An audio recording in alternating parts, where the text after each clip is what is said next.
Welcome back to the Everything is Black and White podcast. I'm Andrew Musgrove. I hope you guys are all doing well and enjoying this international break. In today's episode, I'm going to bring you the view of three Newcastle United fans who kindly have sent me their answers to three key questions over Newcastle United and Eddie Howe's future. Thank you to Lane, Michael and Chris for helping out on this episode. As always, we are sponsored by NordVPN, ladies and gents. If you want to support the podcast and ensure that it keeps coming to you guys for free, do consider hitting the link in the podcast description box and taking out your NordVPN plan at a discount for listeners of the Everything is Black and White podcast. One subscription can be used across 10 devices and there's no risk with a 30-day money-back guarantee. It is the perfect thing to have if you're using public Wi-Fi on the train, on the bus, in a cafe, on a restaurant. Hit that link and do sign up. Right, the three questions that I've asked our guests are as follows. Number one, is the criticism of Eddie Howe at the moment fair? Number two, what are the reasons for the current slump in form? And thirdly, and probably most importantly, do you think Eddie Howe is under any pressure when it comes to his job? I want you guys, whether you're listening, whether you're watching, to let me know. So hit me up on social media, email, get into the comments on YouTube, whichever platform you join us on. Let me know your answer to those three questions. Before I bring in our guests, I'll answer those three questions just ever so briefly because, look, if you've watched the Monday show, I've probably already gone over them in that episode, but I'll just have a quick reminder. Criticism of Eddie Howe fair at the moment? I think it is. Some very questionable decisions. I mean, we only have to look at what happened with Dan Burn against Brentford. It's right to question the in-game management in recent weeks that Eddie Howe has carried out. Something's not quite clicking. It's not quite right. Some mistakes that we don't really expect them to make have happened. And I think it is right to raise questions about certain points, like why Dan Burn wasn't taken off when he got given that yellow in the second half against Brentford, and then why he wasn't taken off after the first penalty was overturned. And there's other examples you could turn to, which I think Eddie Howe accepts people will question, and he said it in his post-match press conference down at the GTEC. He knows criticism's going to come. He would expect it. He just wants everyone to stick together, and if they do that, they'll come out the other side smiling. So fingers crossed that is the case. What are the reasons for the slump in form? Well, there's a few. You have Alexander Isak leaving to go to Liverpool, and effectively Newcastle are reinventing the wheel when it comes to their attacking play. Probably would have gone a little bit better had João Musa not picked up an injury. He would have slotted into that role of Alexander Isak a lot easier than Nick de Valdemare has done. Valdemar's been brilliant, but it's quite clear he can't play as that last man. He can't play as an out-and-out centre forward. He comes and wins the ball, drops deep, does it wonderfully well, but then there's no one to target up top. That is a big issue. You got other injuries to Tino Livramento and Lewis Hall, which is affecting the flow down the flanks. It means Newcastle have been pressed into the middle to try and play out, and that's just not working. I suppose as well as schedule, Eddie Howe trying to balance, and it's probably the first time he's really had a proper squad to work with. I think he's just getting used to that art of rotation. You know, it's not easy. It's really, like I say, the first time he's had the option to do that, because the last time doing the Champions League, the squad was not big enough, wasn't good enough to handle it. This time around, it arguably is. I think he's just starting to get to grips with that. So those are probably the kind of the three or four main reasons why I think there is a little bit of a slump. The most important question, is Eddie Howe under pressure? No, not at all. I think there will be questions internally about some of the decisions that have been made in recent weeks, about how the West Ham game and Brentford followed the same path. And that is pretty inexcusable. But you're looking at the bigger picture. Eddie Howe is still the man to lead Newcastle United. He's got enough credit in the bank, obviously winning the League Cup. The team is kind of built in his image. There's also no one out there that can really replace him. I think he's got the backing in-house. I think he's got the backing of the majority of you guys. That's, again, not to say you shouldn't question some of the decisions being made. You 100% should, and you should be allowed to do that. But as one of our guests make an excellent point later in the show, you can criticise Eddie Howe while also still believing he's the right man for the job. That was Chris who makes that point, and you'll see that in a moment. And I think that probably sums it up absolutely perfectly. You can criticise Eddie Howe, but still think he's the right man to lead Newcastle United on. And that's exactly how I feel. Let me know in the comments your thoughts. We'll now get Lane, Michael, and Chris into the episode. So enjoy this. Let me know in the comments your thoughts to those questions that I've posed to these three gents. Thank you to those for getting involved in the project, and I will see you later in the week. Do I think the criticism of Eddie Howe at the moment is fair? Yes, in a word, yeah, I do think it's fair. He's the manager, so he has to, bear a fair share of the responsibility.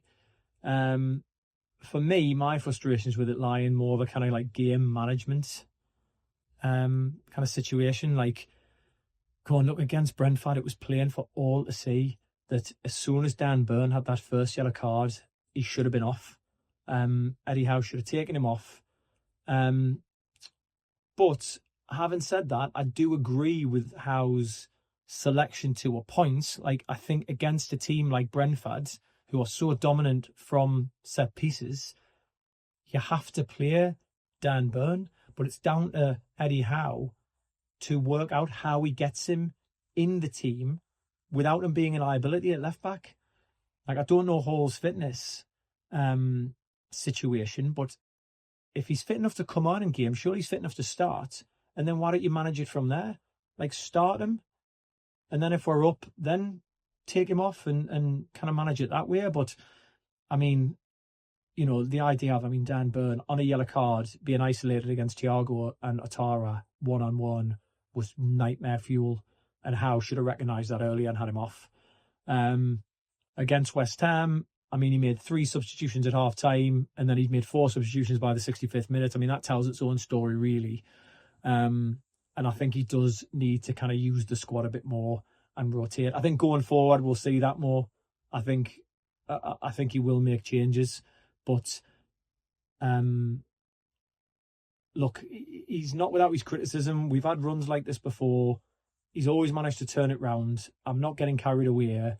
The last 2 games maybe have been a bit of a watershed moment for him, and maybe his thinking has changed in terms of what his strongest 11 are. But yeah, it's right to criticise him. And 2 things can be true at once. You can criticise the manager, but still think he's the right man for the job. And that's certainly where I'm at the minute. I definitely think the criticism of Eddie Howe at the moment is fair, only because if you look at the way the team's set up at the moment, it's too fragile in terms of how they want to actually approach games. And there are players in positions such as Dan Burn, who, as good as he is as a defender, his best position is central defence, not at fullback. Yes, when he was at Brighton, he covered that position, as well as obviously being a centre half. But fundamentally, the reason why he got called up for England and the reason why he's excelled at Newcastle so much has been the fact because he's at central defence, not because of him being as a fullback. And I think things like that, along with Nick Pope, who we know, as good as a shot stopper as he is, when it comes to things like crosses and also kicking the ball with his feet, is a bit of a liability. Those kind of repeated mistakes made by Eddie Howe, alongside people like Joe Linton, who really hasn't really had the best of games or form since he's been back from injury, and Anthony Gordon, again, who has been very suspect when it comes to his performances. Arguably, since he's had the contract extension, he seems to pick and choose when he wants to perform, as we've seen when he got the man of the match for England. But at club level, it's not been consistent enough. And yes, you could say he obviously had injuries such as the hip injury, which he's currently experiencing now. But if that's to be the case, then it makes sense naturally to then give other people a chance in the team rather than just picking him because of loyalty.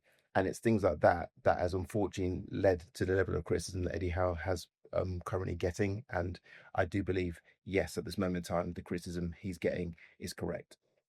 Criticism is fair because our last away league win was Leicester in April, and then you take relegated teams out of the equation and it's West Ham in March and then Spurs on the 4th of January. And our home wins, despite masking we're away from, have only been against teams below us in Fulham, Nottingham Forest and Wolves. I feel he's had a lot of backing this summer, but he's not rotate enough. He's over-reliant on the same players such as Anthony Gordon and Joe Linton, who've been poor. Dan Burn's done admirably at left back, but he's a centre half, and his in-game management's been poor. Like at West Ham, he played Tonali, Chow and Murphy at right back. And then against Brentford, we could all see the warning signs for Dan Burn. He didn't bring Lewis Hall on.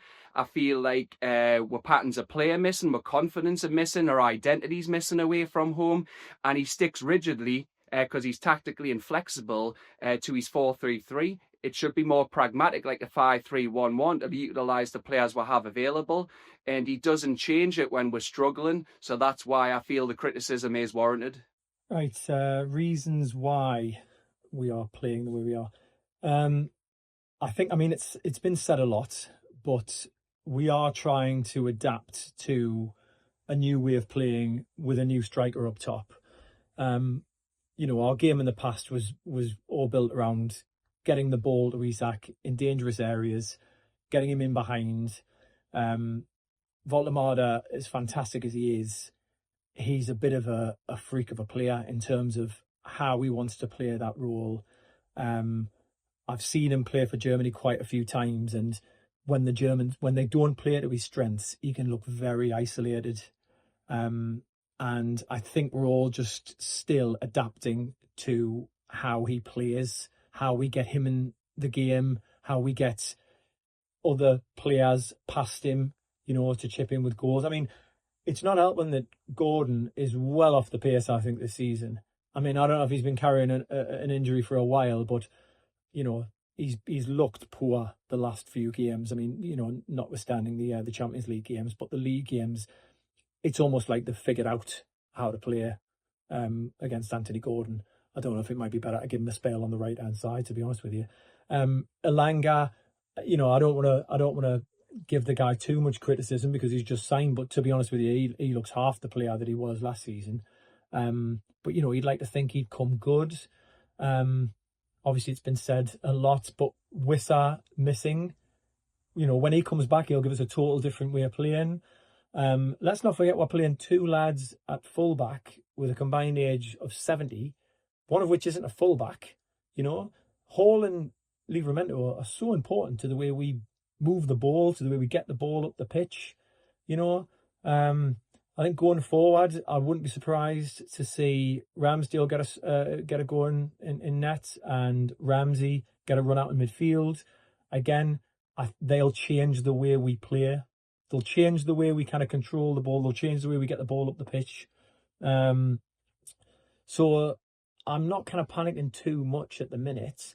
I do worry about our lack of intensity. Certainly away from home, we seem to be playing with a real lack of intensity. I don't know if that's kind of how sort of managing games in terms of like mitigating injuries. But whereas we used to get after teams, it seems that we're going 1-0 up and then just sitting. We don't know really what to do. So I'd like to hope that would, that might change going forward. But I think Howe needs to manage the squad a bit better. I think he needs to it's horses for courses, and I think he needs to start just rotating his team a little bit more. But like I said earlier, I'm not panicking. Look, we weren't always going to have, season after season of top 4 finishes. Like they say, progress into a straight line. We were always going to lose a big player, and it was always going to affect us. And I think the summer really did kind of stunt the progress a bit. I think you've got to remember that Howe was probably planning for life with Isak, and then when he was planning for life without Isak, it was probably Ekitike or João Pedro or Sesko. As much as I love Voldemar, it's safe to say he wasn't our first, second, or probably even third choice. Howe was looking for real like-for-like players to come in, and now we've got someone who he has to work to kind of not only play to his strengths, but get all the players around him chipping in. Obviously, that doesn't help when the players around him aren't having a very good time at the minute. So, it's a season of transition. Do I think we'll get Europe? No. But I certainly don't think we're going to be finishing in 12th place. I think we'll push on up the league, get Wissa back, get the fullbacks back, get some midfielders firing. I think we'll be fine. The current slump in form, I think the factors that we need to sort of take into consideration really is a variety of things. I think firstly, it's the formation. I think it's too rigid. Yes, of course, 4-3-3 is a great way of playing football, and we obviously know that his philosophy is to attack.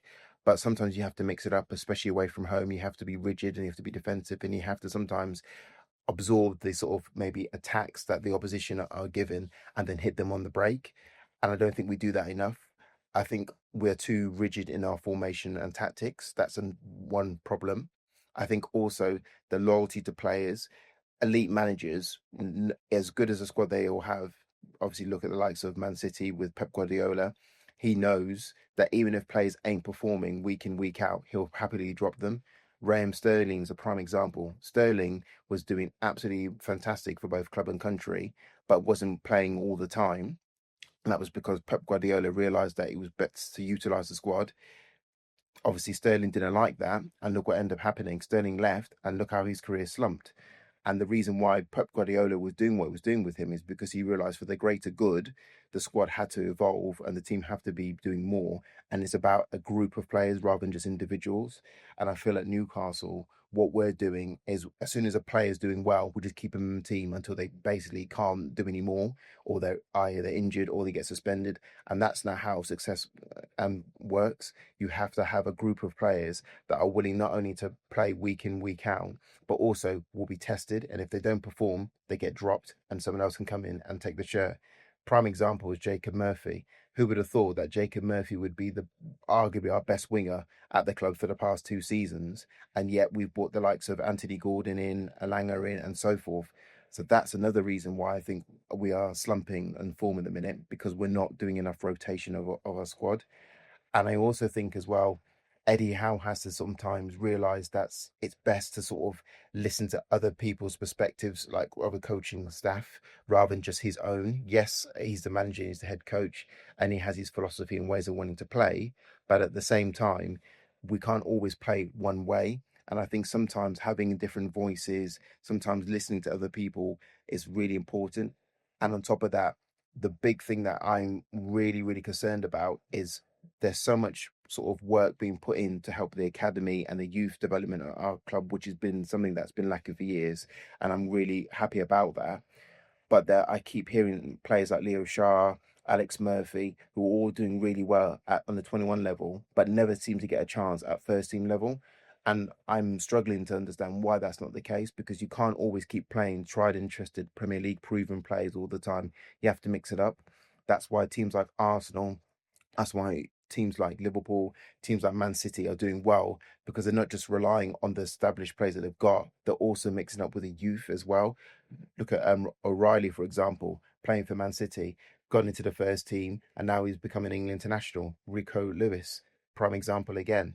So that side of things, there's a number of factors that I think Eddie Howe needs to take in. We need to be blending in more youth players, because there's no point of having a youth system if they're not going to be playing all the time, or having a chance to play. So we have more like players of Lewis, Miley quality. Because again, Miley, great player, now being called up to the England 21s, but at the same time, nowhere near the first team on a regular occurrence, which is weird, So yeah, I think definitely more emphasis needs to be put into giving youth a chance to play, especially even if it's in cup games. Also, change of formation, mix it up both home and away, and also listening to other coaches a bit more and not being so rigid and stubborn in his ways. I think those things will ultimately help Eddie Howe be a better manager and also make us a better club. Our slump is for 3 reasons, especially away from home: our formation, missing key personnel, and the predictability in our build-up. At home, we can get at teams and we can press them. Away from home, we need to be more tactically pragmatic. We can't rely on 4-3-3 when we're missing 2 key players to it, Lewis Hall and Tino Livramento, because they get up down those wings and they overlap and support the wingers. But through Dan Burns' age and Kieran Trippier's, they're not able to do that. That means that the wingers can be doubled up upon, so the creativity in the high press is left to the midfield 3. That means they become fatigued, they start losing the ball, teams can hit us on transition, and that makes us low on confidence and get at the defence. Nick Voltemada as well, he's dropping deep, it creates the space in behind, but when the midfield are fatigued and the wingers are being doubled up upon, that means you haven't got the runners in behind. So that's making him isolated and him frustrated. Now, I just want to add to this, if it's allowed, that I think the solution to this is playing a 5-3-1-1, because in defence, it would give you solidity. You'd have 3 centre-backs that would create more passing angles, and that means Bruno can be available by dropping between the lines. Then you'd have solidity in the full-backs. They can drop deep to make a defensive 5, or they can push forward and invert to make it a midfield 5, and that would give control in the midfield.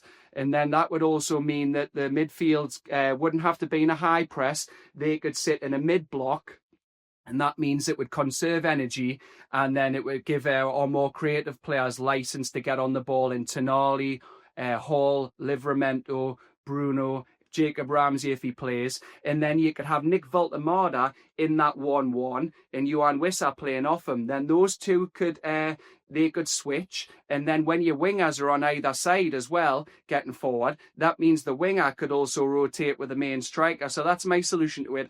Do I think Eddie Howe is under pressure? No, not at all, as far as I'm concerned. He's got way too much credit in the bank to be under serious pressure. I think looking at it with a bit of perspective, look, we've won 4 of the last 6 games in all competitions. We look fantastic in the Champions League. Yes, the away form's a bit of a worry, but, you know, we've been here before, and I definitely back him to turn it round. We've got players coming back. I think you cannot underestimate the importance of Wissa coming back. I don't want to put all my eggs in the Wissa basket, but he will give us a total different dimension in terms of how we play going forward. I think that Howe is the right man for the job. I think he will turn it round, and I think we'll be absolutely fine. Eddie Howe, in the moment, I would say, is under pressure, yes. And in a way, he's a bit of a victim of his own success. When he first came to the club, you look at the things he's done, from obviously helping us from basically being at the foot of the table all the way up to getting 11th position in his first season, and then went on to go take us to a League Cup final against Man United, obviously Champions League. Obviously the season before last, we finished 7th, just missed out on Europe. Hadn't been for the fact that Man United won the FA Cup against Man City, we would have got the Conference League place, but obviously that wasn't meant to be. But because of what he's done with us, and obviously helping us win the League Cup last season against the eventual champions in Liverpool, that expectancy level would naturally obviously rise. And because of that, it's also leading to him to have other factors that are taken into place, such as having more greater control when it comes to transfers. And as much as I admire the fact that he wants Premier League experienced players in, the problem with that is we are then being too reliant on trying to get players to come in straight away and do well because they have Premier League experience. But as we've seen with Anthony Elanga, for example, that hasn't been the case. And in fact, when you look at people like Walter Marden and Chow, they are both have no affiliation to the English Premier League, and yet look how they've taken on the form and the fact of it, and they've actually done really, really well. So I think things like that is leading to Eddie Howe having pressure. And also when you look at things such as him wanting to have greater control and how the club was overall run, that's a good. But at the end of the day, we don't want a manager having that much sort of jurisdiction over everything, because if they were to leave, then what happens then when the void is gone? So we need to be mixing it up a little bit. And I definitely do think, unfortunately, there is things that leading to Eddie Howe being under pressure, and it's valid. Eddie Howe is not under pressure for me whatsoever. Yes, you can question his in-game management or away form or league positions worrying, over-reliance on certain players out of form and the backing he's had, but he is still the best man to lead us. Who's out there who could replace him? No one. And if it's someone in a job, you have to pay money to get rid of him and then bring someone else in. And he's got us out of poor positions before, like after Brentford last season. He will do it again. He's got form. He's got enough credit in the bank. Look at our League Cup record. We were so poor in that competition. We're now in our 4th consecutive quarter-final with a winnable home tie against Fulham. We've got 2 Champions League campaigns. We're in 6th position in the league phase. We've been to 2 cup finals. He's ended our trophy drought. He's transformed the careers of Joe Linton and Jacob Murphy, and he's took us from 20th to 4th, 7th when he had the worst injury crisis ever to deal with, and then 5th. There's no better manager out there right now than Eddie Howe to lead us, and yes, I want him to stay.